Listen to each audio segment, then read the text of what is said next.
Ever wonder how a single plant could define an entire region, build an economy, and fuel a nation's greatest conflict? Let's talk about cotton in the American South. In the early 19th century, a fluffy white fiber became king, transforming the landscape and the lives of millions. It all started in 1793 with the invention of the cotton gin.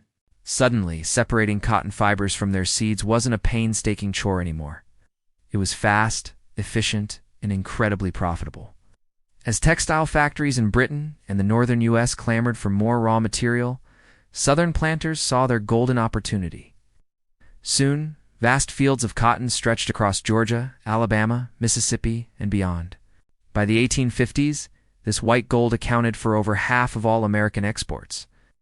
They called it King Cotton, and for good reason. It was the engine of the Southern economy. But this kingdom was built on a brutal foundation: slavery. The entire system depended on the forced labor of enslaved African Americans. From sunrise to sunset, men, women, and even children endured backbreaking work. They planted seeds, chopped weeds with heavy hoes, and picked the prickly cotton bolls by hand, all under the watchful eye of overseers who used violence and fear to enforce impossible quotas. As the demand for cotton grew, so did the demand for enslaved labor. This led to a massive forced migration.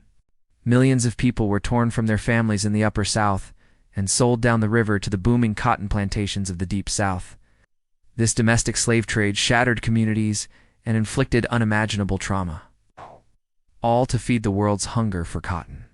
While a small elite of plantation owners amassed immense wealth and political power, the system also entrenched poverty for most non-slave-holding white Southerners and locked the entire region's identity to the institution of slavery. The Civil War, starting in 1861, marked the beginning of the end for this system. With the abolition of slavery in 1865, the plantation model had to change, but freedom didn't mean equality.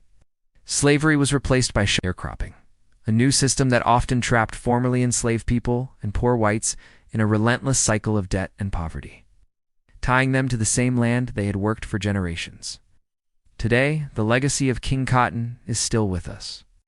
You can see it in the Southern landscape, hear its echoes in American music and culture, and recognize its shadow in the ongoing struggles for racial and economic justice.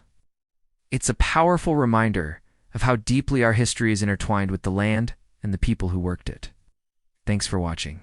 If you found this history interesting, don't forget to like this video and subscribe for more stories that shaped our world.